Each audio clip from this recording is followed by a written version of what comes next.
Espartanos, bom dia pessoal, tudo bem? Tudo tranquilo aí? Mais um podcast Espartano da Vida Moderna, podcast 41, Arru!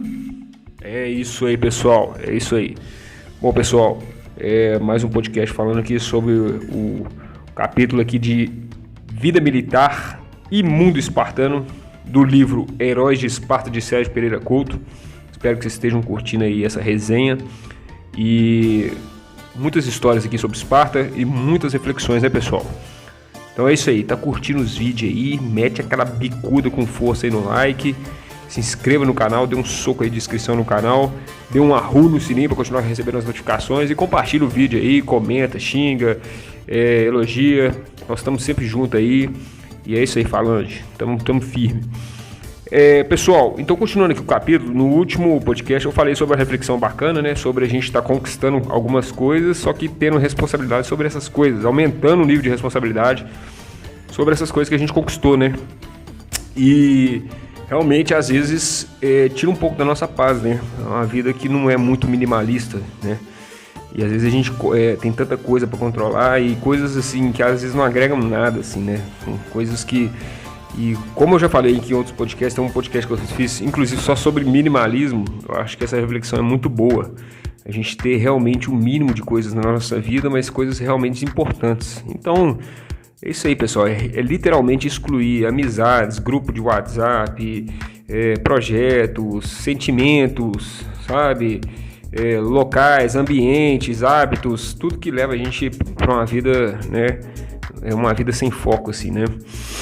Então, assim, continuando aqui agora o capítulo, eu estava falando também no último podcast sobre o tanto que os espartanos são brutos, né, com as crianças espartanas e com eles mesmos, né, nessa lavagem cerebral, assim, né, de estar doutrinando um menino desde cedo a praticamente ser um instrumento, uma ferramenta do Estado, uma ferramenta militar, uma máquina de guerra do Estado, né. E aqui... nesse capítulo aqui a gente vai falar um pouco mais sobre essa questão de, até que eu já falei num vídeo também, repetindo um pouco sobre o agogê, né? Sobre o agogê espartano, sobre a criação dos meninos espartanos, né? E aqui a gente pode tirar algumas reflexões também sobre o que o agogê fazia com os espartanos, né? As consequências que levava aquilo ali na criança a se tornar um tipo de homem diferenciado. E aí a gente faz uma comparação com a sociedade de hoje, né? Que tipo de homem a sociedade de hoje está formando, né? Então, cabe um pouco essa reflexão aí. Bom, então o Felipe estava conversando, né, com Cláudio Germânico, né? Cláudio Germânico teve que sair. Inclusive, Cláudio Germânico, tem um espartano que acompanha a gente aí, tá sempre firme, um espartano fiel aí. Claudão da Riacho. Um abraço aí, Claudão. Fica com Deus aí, meu irmão. Claudão é top demais. Um salve pro Claudão. Um arru. É isso aí. Então o Felipe estava conversando com o Cláudio, né? O Cláudio teve que sair. Porque fala aqui no livro que um escravo meio que veio incomodar. Ele, tá sendo chamado ali um senador. O escravo veio avisar que um senador estava chamando o Cláudio, né? E aí ele simplesmente fechou a porta, falou assim: eu vou te pegar uma pilha de papiros ali. Papiros era tipo umas escritas antigas, né, pessoal? E aí ele pegou esse papiro e mostrou para Felipe, né? Eu vou ter que sair por alguns momentos, mas achei esse relatório aqui que foi escrito aqui nesse papiro aqui, com base num depoimento de um centurião romano que esteve em Esparta. E esse centurião estava lá para estudar a arte militar de Esparta. Então, enquanto eu vou lá conversar com o senador, você vai lendo aí, né? Que eu não demoro muito para voltar. E nisso o Cláudio saiu apressado e Felipe... foi ver o relatório, olhou bem ali, passar dos olhos, né? E começou a ler o relatório. E agora eu vou ler o relatório para vocês, o que estava escrito nesse relatório, né? E aí fala o seguinte no relatório do centurião: todo espartano pertence ao Estado desde o nascimento. Quando nasce uma criança espartana, né, pendura-se na porta da casa um ramo de oliveira, no caso que seja um espartano homem, né? Ou uma fita de lã, caso seja uma espartana menina.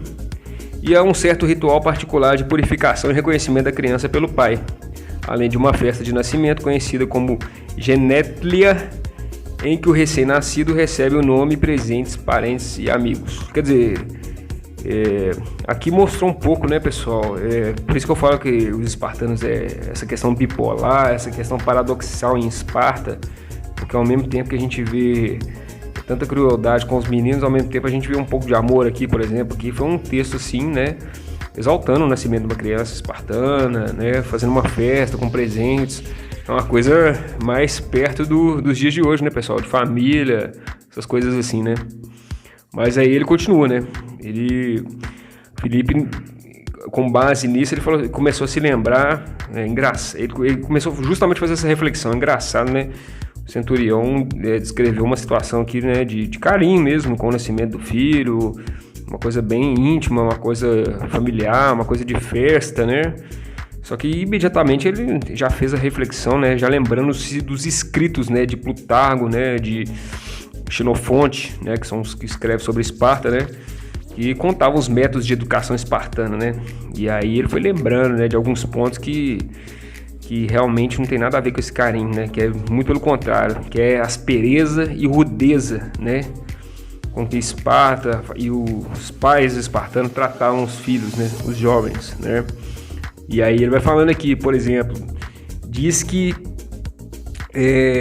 em vez de proteger seus pés, a criança em Esparta, ela é obrigada a andar descalço para aumentar sua resistência daqueles membros. Isso desde sempre. Todo espartano tinha que andar descalço, né? Só o mais velho, quando fosse fazer parte do batalhão, aí talvez a clássica sandália lá, né? Ou armadura mesmo. Mas enfim, no início ali do apogeu, a criança só andava descalço. E também só usava um único tipo de roupa, né? O ano inteiro, para aprender a suportar as diversas mudanças de temperatura e as diversas estações do ano. Então, meu amigo, você só tem uma roupa ali, tá passando frio, que se dane, tá com calor, já é aquilo ali mesmo. E vai criando resistência, vai criando uma casca, né? E fala também da questão que eu já falei aqui em outros podcasts, da alimentação, que é bem controlada, né? Que é bem limitada. Isso justamente para aumentar a agressividade do jovem. Inclusive já fez vídeos aqui sobre jejum, sobre restrição calórica. Então que isso aumenta a testosterona, né?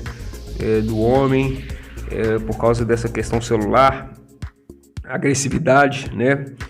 E se houver um jovem com muita fome, né, permite que ele roube alimentos desde que ele não seja pego, né, para desenvolver a astúcia do jovem, né. Ele pode roubar, em Esparta era legal roubar desde que não fosse pego. Eles eram incentivados a roubar, mas não podia ser pego, né. Então é um negócio até por isso que eu falo, a história de Esparta é bem paradoxal, bem contraditória em vários aspectos aqui, né. Então é isso aí. Além disso, né, uma vez por ano o menino era chicoteado, né, em frente ao altar da deusa Artemis, que era uma espécie assim de evento, né, um espetáculo, né, que eles chamavam de praticamente um concurso público de resistência de dor física, né. Olha o concurso público de Esparta, né, o pessoal do concurseiro aí que acompanha o grupo. O concurso lá era quem aguentava mais chicotada, meu amigo, e muita gente morria nesse concurso aí, para ver se mostrando de durão.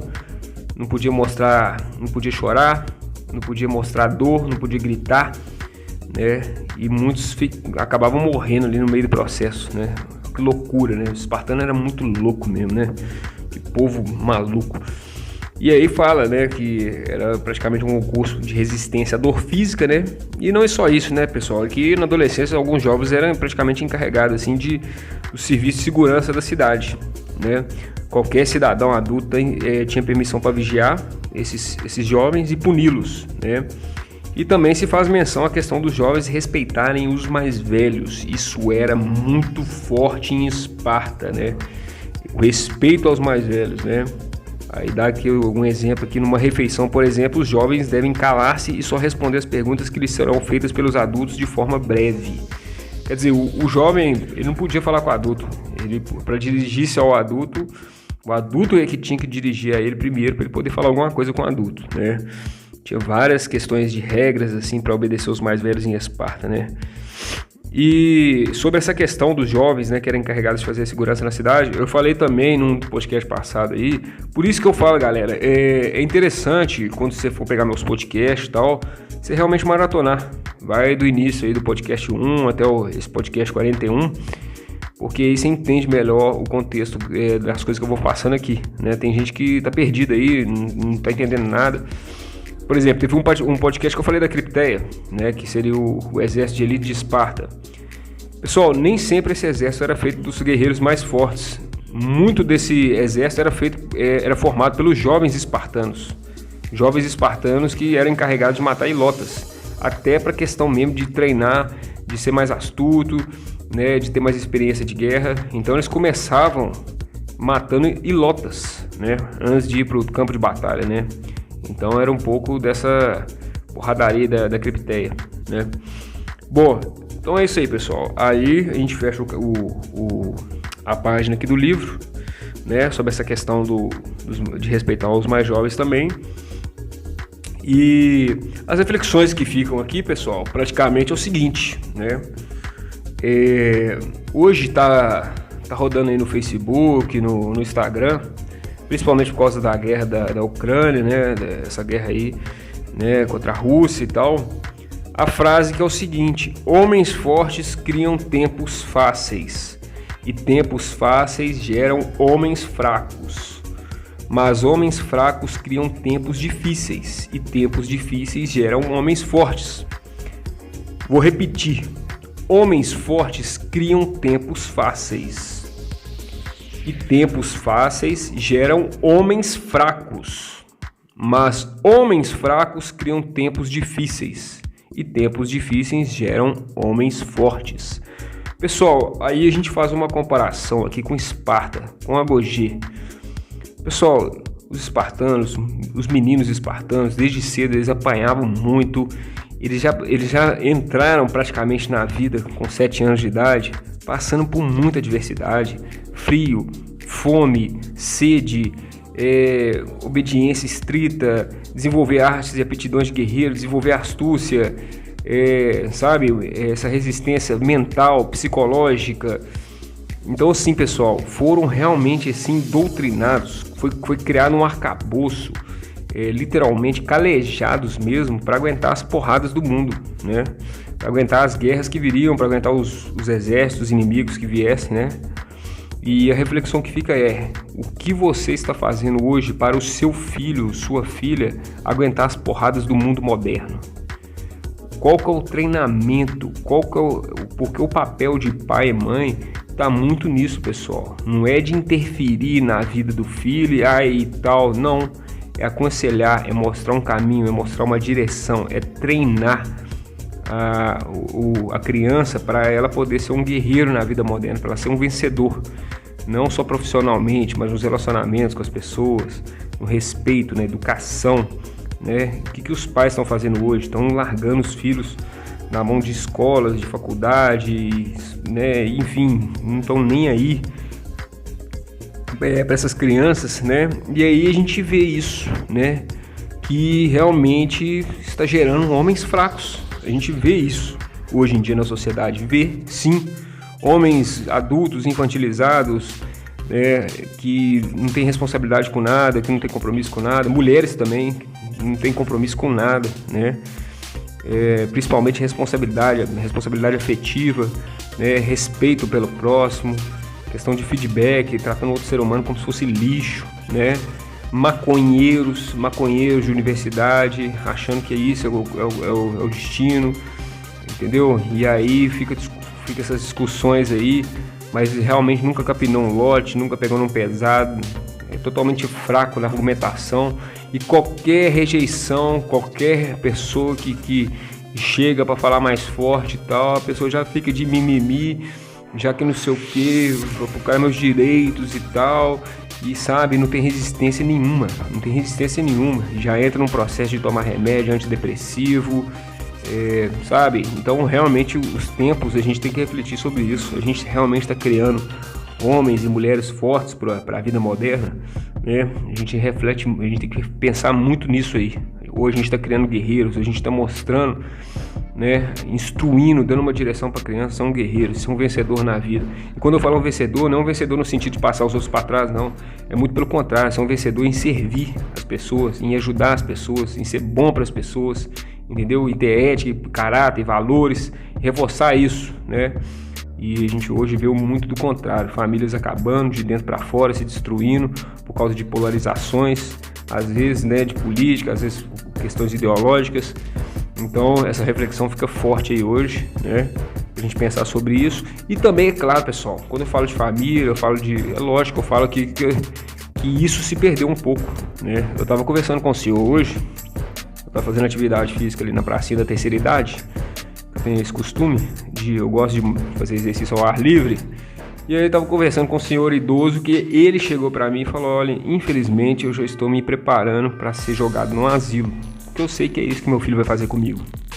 Eu sei que é isso que meu filho vai fazer comigo e eu já estou me preparando para essa situação, porque eu já vejo o comportamento dele comigo hoje, eu já vejo como é que ele se comporta comigo hoje, ele não tem tempo para mim, né? Então, assim, eu sei que na hora que com menos esperar ele vai me tacar lá e vou ser abandonado mesmo. E tudo que eu fiz ali pra cuidar dele, pra educar ele, eu sei que eu não vou ter isso de volta. Eu já tô me preparando psicologicamente para não sofrer, para não entrar em depressão. E é o que acontece, pessoal. Infelizmente, com muitos idosos aí, são abandonados mesmo, entram em depressão. As pessoas não estão preparadas para solidão, principalmente na velhice, pessoal. Principalmente as mulheres também. Imagina só você ter sonhos na sua vida, de ter família, de ter filho, e de repente, sabe, seu casamento acaba, seus filhos te abandonam, e de repente você se vê sozinho. Você se vê sozinho, às vezes sem ninguém para cuidar de você, né? Às vezes nenhuma pessoa para te amparar. Então, assim, eu falo, a gente tem que idealizar sempre o melhor, mas estar preparado para o pior também, pessoal. Preparado às vezes para viver sozinho, preparado para tudo, preparado, sabe, que se a vida o caldo engrossar mesmo, meu amigo, é você com você mesmo e você dá conta do recado, isso é guerreiro, e é assim que tem que ser, né? Então é isso aí, pessoal, espero que vocês tenham curtido a reflexão espartana aí, e vamos continuar nos podcasts aí com força total, firme e forte nesse ano aí. Então é isso aí, excelente domingo para todos aí, curtiu, manda o like aí, não tá inscrito, inscreve aí. E é isso aí, devagarzinho falando, a gente vai crescendo aos poucos aí, guerreiros. Tamo junto aí, espartamos juntos. Arru!